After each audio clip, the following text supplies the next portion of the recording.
Hey guys, we are back on the Rodriguez Rodriguez show in our new studio here at Off Films, and we have our very special guest, Mellow Thing and Eddy Rotten. What's up, guys? Thank you for having us. How to do? Thick ass new spot. I know. Thank you. It's mad lit. It's like I'm on the set of Jerry Springer. It does, bro. I feel like I could be throwing chairs right now. Just Yeah, so this is our first time we're recording this, so we're kind of getting used to it right now. Thank you guys for being here. Thank you for having us, man. Yeah, so we're fresh off the release. Well, a couple months ago, the release of Dozen Cousins, along with a lot of great products. But we did the release show in November. How was that for you guys? It was sick. It was probably the dopest thing me and Mel have done as far as like a press release show. I felt the love, and it was honestly pretty sick to see how many dope ass artists we have like around the community. Yeah, because it is People just that like pulled up for the open mic. well, because that's half the battle, and I feel like a lot of artists they only see like the individual part, and they forget that a lot of it is community. Yeah. And like literally seeing my friends like just show up, it was pretty sick. You know what I mean? And it just made it seem like real cool.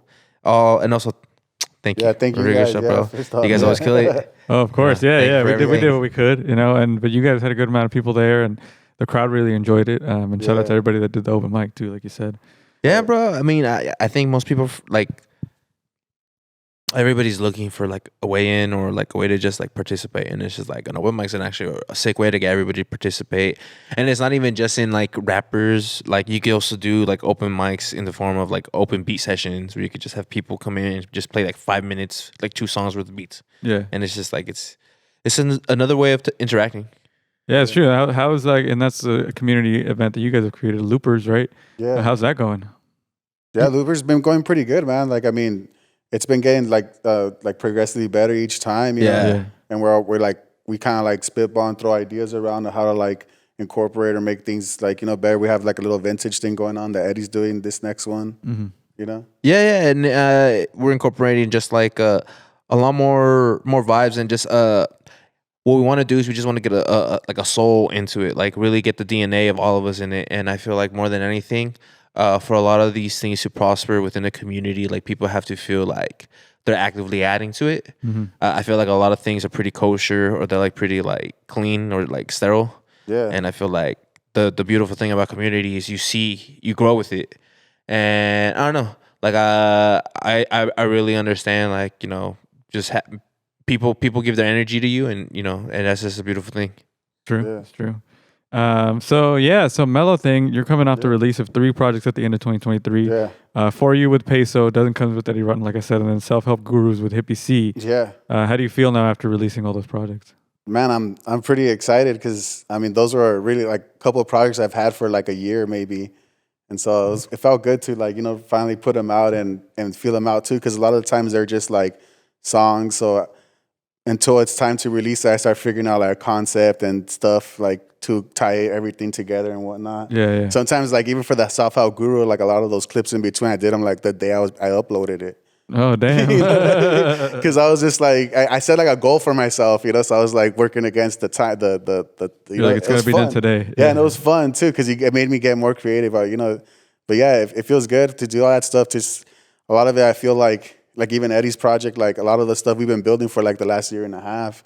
And so like it feels good to put that stuff out and a lot of other stuff that I want to put out soon, you know. So Nice. I have a lot of music, man. I mean, we talked about Yeah, it. yeah. It's One of like, the most prolific beat makers out there. It's true. thank you, man. I mean, I'm trying to get it all out there too. Like, one time, Eric Young, he has a bunch of songs, and I asked him, like, he's like, he even say he has the same problems. He's like, bro, help me put them out for me. Fuck yeah, you know? It's true. So, yeah, just trying to find ways to put all that stuff out, make it not seem like, you know, Like just drop an ad and yeah, forget about it. yeah, just cause, you know, yeah, Yeah. Just give it like TLC, bro. Tend to live and care. yeah, Exactly. I think we're at the stage as an artist, like I think you know, you just want to show people like, look at this gem that I have, and I'm giving you like my soul. And that's the beautiful thing about Mello as a producer is like I don't know any other producers that are putting like this much of the DNA in it. Like, don't get me wrong, there's a bunch of sick ass producers, but like oh yeah. but my boy over here, like you hear like every aspect of him in it, and that's pretty sick because it's you know, it's pretty hard to do that.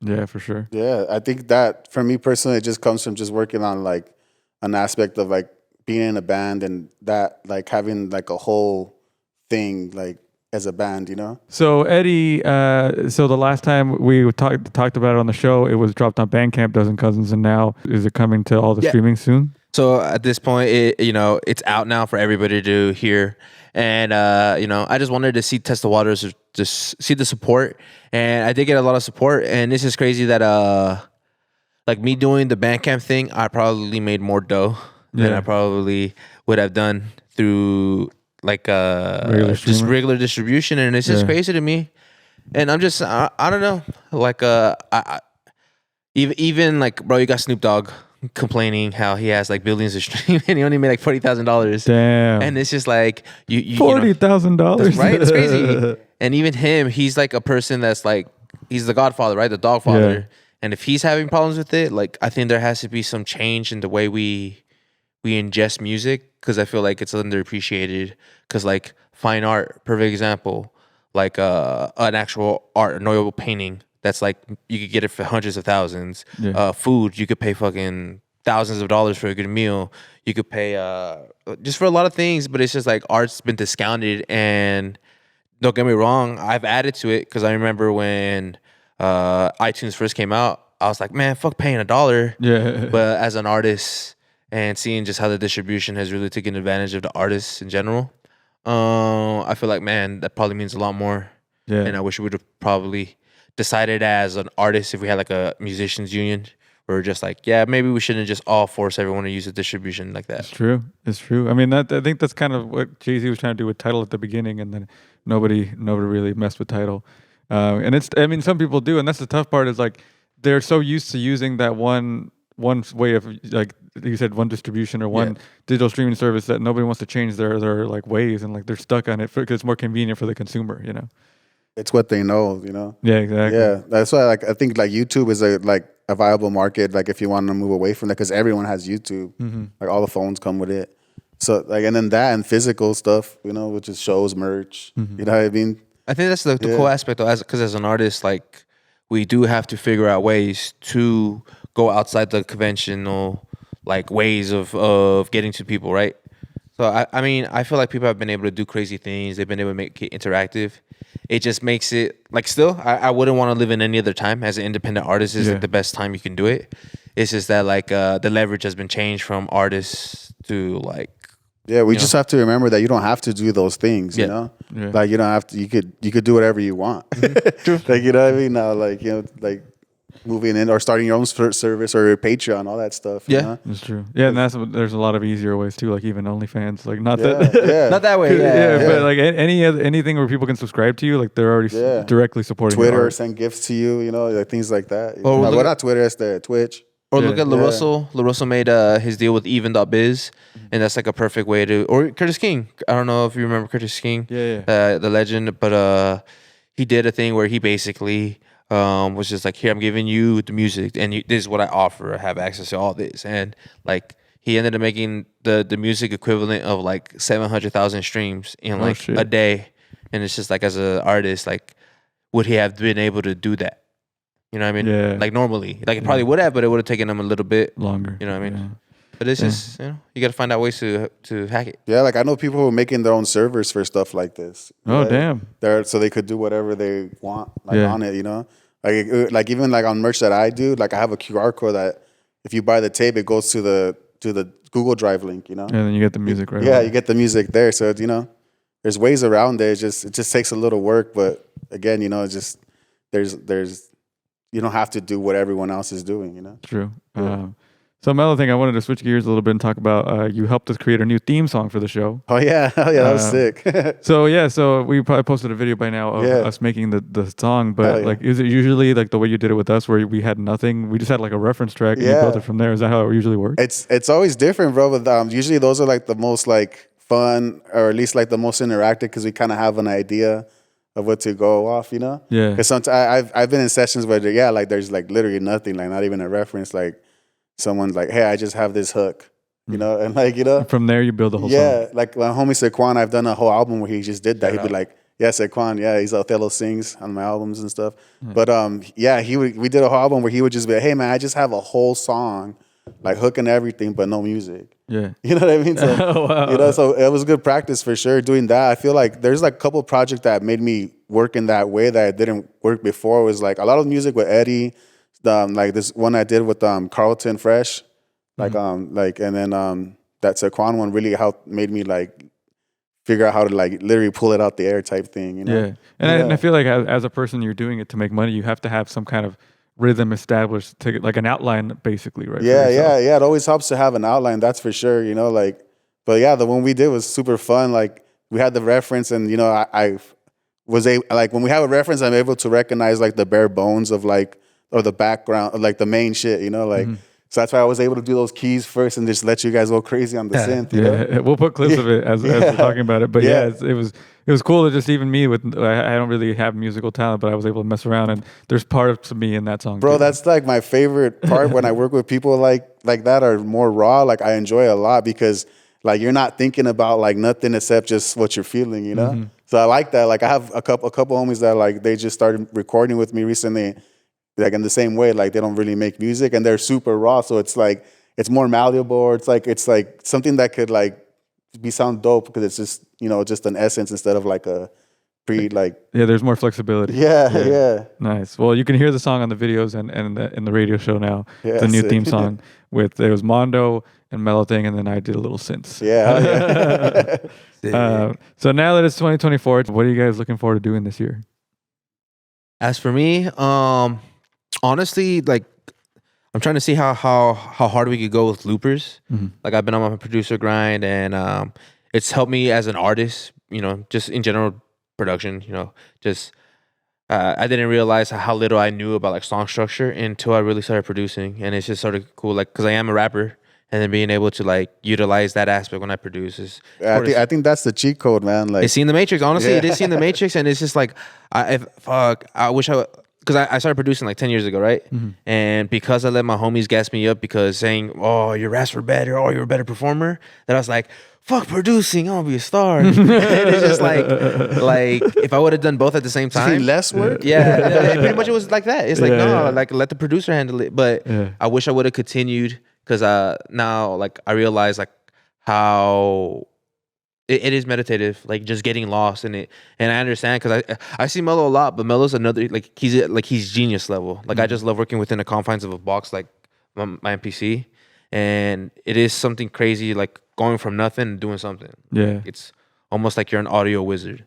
Yeah, for sure. That's one thing that I enjoyed when I first met Eddie was that when I was like, you know, in the phase he's in now is what the phase I was in around the time we met. Like I had been doing it, but not as deeply, but until we met. But it was cool for him to know what I was doing. Yeah. Like, so if he was rapping, he would be able to tell me like what kind of sounds or what kind of effects, even shit I didn't even know. Yeah. You know what I mean? So it was cool. Like, so Eddie's he's been knowing, you know? It's been a true like collaborative process with both of you. Yeah, pretty much. Yeah. So Mellow Thing, what about you? What are you looking forward to doing this year? What more music do you have left? I have a bunch more. Yeah, definitely a bunch more stuff with Peso, more stuff with Eddie, couple like a project I'm working on. And then, yeah, man, just loopers and seeing where that goes and you know, playing more beat sets or whatever. Like, doing just, you know, trying to see if we could get more stages, bigger stages, stuff like that. Yeah, nice. Like, you know, and see if we could grow whatever we got going on. Nice. Yeah, and I'm sure it will grow as you know, as you guys have been putting in the work to do it. Yeah, you guys too, man. I mean, congrats on the new spot and the new format. It's amazing, bro. It's fun. Thanks for being the first recording. I don't know when we're going to release this as part of the release, but people know now this is the first recording here. All right, for sure. So before I say bye, though, I want to ask something I ask everybody. Last thing you consumed that inspired you, whether it's a book, a song, a TV show, a movie, like something that you're like, oh shit. Like, depends. Like inspired. Like, let's get the definition of inspiration. Like creative energy. Like creative energy? Like something that you're like, oh, I like this movie. I'm going to make a song, or not about it, but like. Well, when I make beats, well, it depends. There's two types of inspiration. I'll tell you rapper Eddie and producer Eddie, or like beat maker Eddie. Like beat maker Eddie, I'll put like a lot of anime, and I'll just put the volume down and just have subtitles, and I'll let the visuals like hype me up. Nice. So like I've noticed like when I'll see stuff like Devilman Crybaby, where it's very like fast, quick up, place and gory. The beats are a little bit more aggressive because I'm like seeing it. I'm like trying to get in that pace. Like there is a flow. Yeah. As a rapper, what last influenced me, honestly, just ciphers, bro. Like just the essence of spitting bars. I think me and Mello just did a track. When was it? Like where Tuesday, yeah, where like I got to bar out Last Tuesday. and most people like it. It's just trying to figure out as a songwriter. It's like, do you just go in, or do you do it melodically? Do you just do like little stanzas? Do you do just non sequiturs? But yeah, just that. Figuring that out. Yeah. Nice. Right. What about you, Mello? What's the last thing you consumed that inspired you? Damn, man. We're talking to everybody. I've been rewatching Atlanta Oh, nice. while I make beats. So I feel like that's been like kind of like getting me in like a like fucking crazy cool groove. Like, and also too like a lot of the other producers at Loopers. I mean, not to plug, but yeah, like Father Juan the Father. He's been going hard as fuck. Like he's been inspiring me. He's a young homie and shit. And Shout out, bro. He's been linking talented. up with like he's been doing shit I was doing, like just fucking working, you know. Nice. So yeah, and Lord Struggle, 2B, the homie, Bro. Uncle Eddie. Yeah, like I mean that's been inspiring to me too, because it kind of like it's like I'm finally in or not finally, but I'm in like a more focused community of what I like specifically do. So it kind of like makes you want to like be a little better, you know, like Nice. yeah, you know, at least creatively and to inspire too, you know. Yeah. But yeah, but it's cool, man. That's Nice. Atlanta. Hey, shout out Atlanta, Charles Gambino Show. All right, guys. Well, thank you for being here. Thank you for having us, bro. Yeah, make sure to check out Dozen Cousins by Eddy Rotten. Make sure to check out Mellow Thing, all his projects, feature like Expansion, Self Help Gurus with Hippie C, and For You with Peso, and everything else you got coming up. Yeah. Oh yeah. Thanks, everybody. Stay Hey. blessed. Hey.